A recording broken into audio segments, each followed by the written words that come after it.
The last thing is just briefly is what I touched on earlier is how do you cope with or move beyond or let go of when you are in a relationship that you feel very tuned into, but that other person does not choose you and they move away and leave you? There's such a distraught feeling around that of where was I not enough or why am I being left? How do you come back into balance with yourself and know it really isn't about you?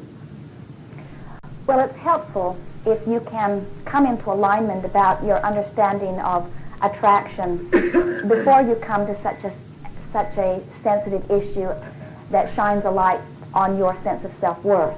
Yeah. But here is what we would do. When you are having an experience which clarifies your desire, the universe always yields to you your desire. So let's talk about relationships in the light of what we are knowing about that. So you have a relationship.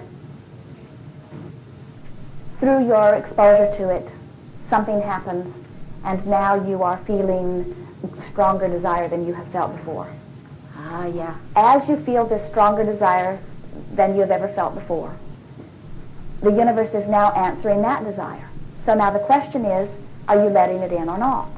So now you've got this stronger than ever desire, and as you have this stronger than ever desire, the question is, are you locked onto your signal or not?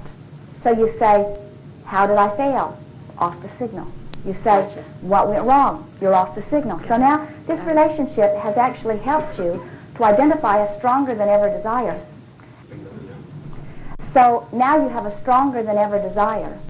And your new question is, am I locked onto my signal or am I locked off of my signal?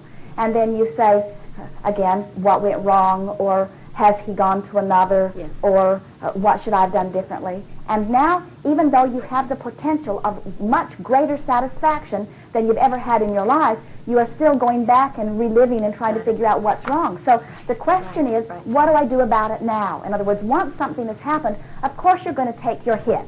Yeah. You're going to get that pain in your solar plexus, and then out of that is going to come a stronger than ever desire. What we want so much for you to hear is that every time you get a stronger desire, every time you get a more clarifying desire, the universe is now instantly answering that too.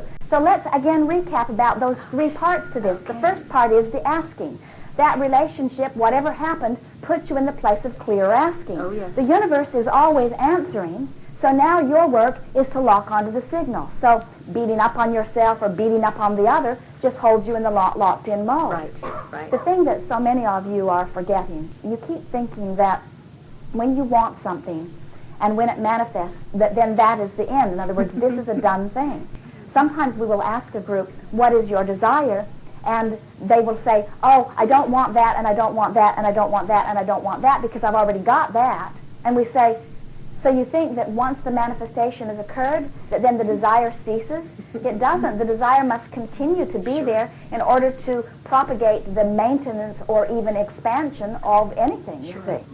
When you realize that you are always going to be in a state of evolving desire, you've heard us demonstrate that in this way as we say, so here is this contrast which gives birth to a desire, and you say, instead of saying, oh look, here is this wonderful new desire, now I have something to measure my belief against, which is what the alignment of energy is and what is all your work. Instead you say, oh, just when I thought I had everything that I wanted, here now I want this other thing, and I don't have it, so now here I am a failure again. And we see so many of you, you're laughing about it, but it is a very common thing for you to give birth to a new desire and then feel irritated that you have something unfulfilled.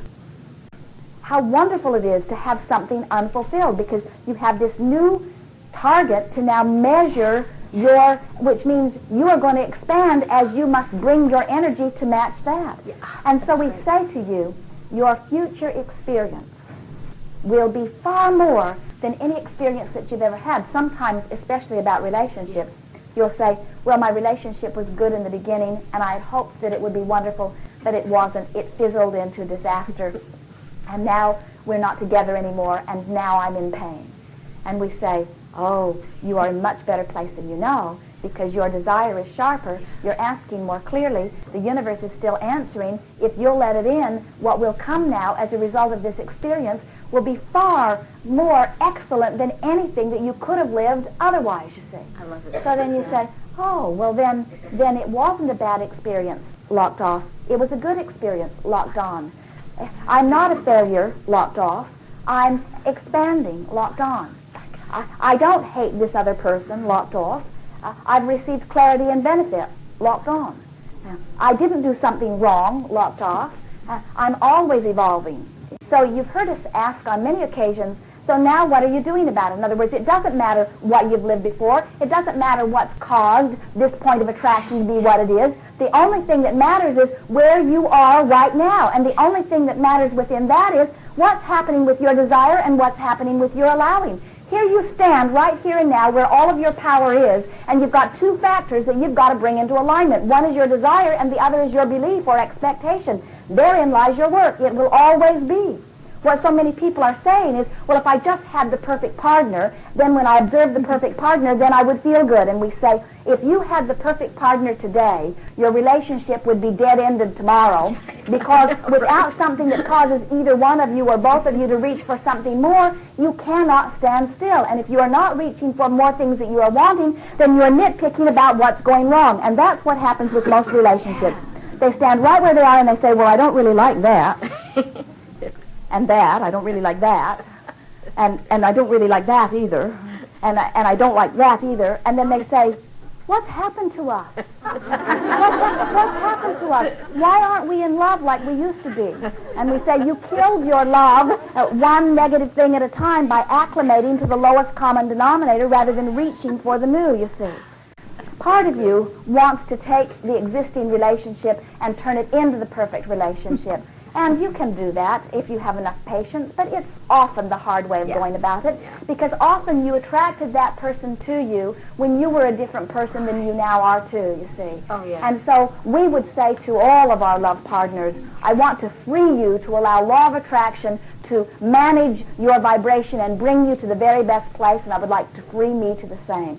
And we wouldn't get too hung up on this idea of failure, because what physical beings are calling failure means, what you usually mean by it is, I should have made this work. I should have been able to stand right here in this isolated situation, and I should have been able to make it work.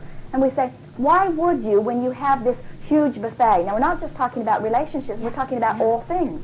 Reach to the boundaries of the universe and let the universe yield to you all that you are becoming. Part of what we're feeling from you right here is that you are not certain that you've identified what you really want. So it feels to you like there's going to be some lonely time, because you don't feel like you've really sharpened your desire to the place that you want the universe to answer it right now, this red hot minute, nor do you want to be by yourself. Right. And it's the old feeling that something is better than nothing, and we say that's usually not true. Because the something is usually taking you further and further and further into what you do not want. So what you're wanting to say is, the universe has given me this clear space. And I don't have to make any decisions right now. I'm in the process of collecting data. I will receive some of it from my memory of the past, and I will receive some of it from what I'm observing in my relationships and others. And I will observe it, I will imagine it. In other words, this is my time to hone and create. This is my time to show myself what it feels like when I'm locked on to the signal of well-being, what it feels like when I'm locked off. I have to say to you, in this last relationship and others, you've been launching rockets, and the universe, we all know who you are and what you want. And all of that is being offered. Now all you have to do is just practice thoughts that feel good, and you will rendezvous quickly with the fullness of all that you have been giving. You don't have to ever speak another word about it. We don't need more information from you to know. We know it's being given. All you need to do is get locked onto the signal. So you lock on when you pet your cat. When you kill your cat, you're locked off. When you love your cat, you're locked on. When you use your cat for a shot put, you're locked off. We're playing with you. It's great. Your words. You're getting it. I really got it. Thank you so much.